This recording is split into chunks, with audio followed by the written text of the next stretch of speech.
You sat at home beating your meat endlessly, or flicking your bean, and you're thinking to yourself, I need a new game to play. Well, you've come to the right place. This is NeonJamJar with indie game reviews. Okay, so today we're looking at Arise, a simple story. A brand new indie game fresh out the Steam store. Whilst this game is probably not the best looking game you've seen, or the most intense game you've seen, it is a very, very good game just to chill out to after a long, hard day at work. Now, I wasn't really sure what to expect with this game. There's no reviews on the Steam store, it only came out a few days ago, but it looked good, so I thought I'd give it a go. Now, it did cost me, I think it was about £15, so it wasn't exactly a cheap game, but it's not the most expensive either. Here we're just watching the opening cutscene, which is basically the guy that you play as being burned alive. I'm joking, he's not burned alive really, but he is being burned after he dies. Now, the gist of the story I got through this game was that he's basically in the afterlife, as you'll see now, and he's got to go through his memories. It's kind of like when you die, they say that your life flashes between your eyes. This is kind of like a game playing through that. Now, the first point that I will make is that the music in this game, in my personal opinion, is fucking amazing. Just listen to this now.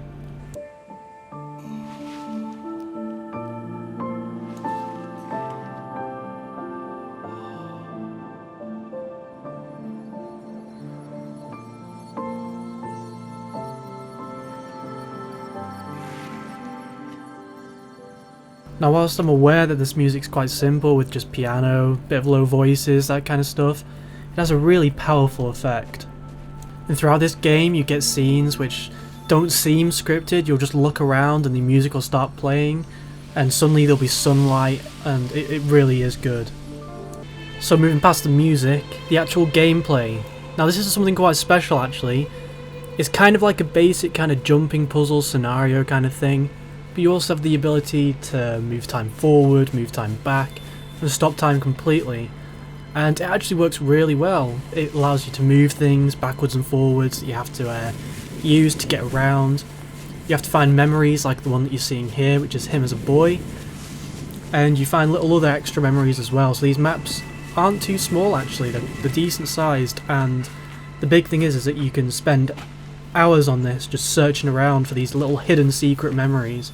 Obviously you have your main ones, but you have the secret ones as well, which is what makes this game really in-depth.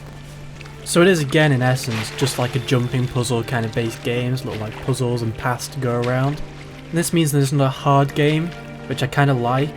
The vibe it's going for is more trying to hit you emotionally than rather to get you frustrated or anything like that. So if it is the case, you're just wanting a nice chill game to play that's going to maybe hit you hard in a few places at a few points, this is probably the game for you. So this right here, you can see the little white thing that we're going to now is one of the little hidden memories basically that you need to find. Now, as you can see here, you have to change time to make the snow deeper so you can get onto different ledges and stuff. Little puzzles like that, not too hard. And there's all these secrets just scattered everywhere. So if you're the kind of person that likes 100% in a game, this is probably quite a nice, chill one to be able to do. So after you complete a level, you go back to this kind of snowy plain.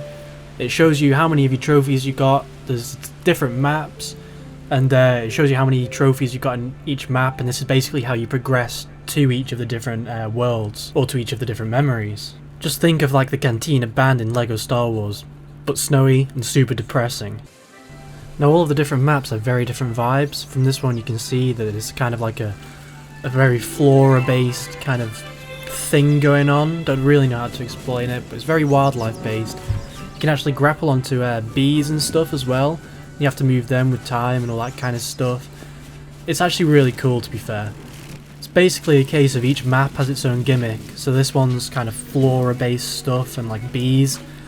Another one is, there's like, you're on a rocky place and the rocks will fall down, you have to time it perfectly with the rocks falling down to be able to make jumps. There's ones with lightning, you have to do certain things with the lightning, and this just makes every map very unique. So it's like just then you saw I had to get onto a snail, and here you can see a bee giving me a nice lift. He'll be getting a high rating on Uber. Get it? He'll be getting a high rating. Sorry, I tried to make this a pun-free review, but it got to about 5 minutes, so I think I did alright. Now, the maps in this game I do find very satisfying. The only thing I'd ask of is for there to be more of them. They are quite long, some of them, and they do look nice, and they can be kind of complicated to get to some of the additional challenges thing, to some of the secrets.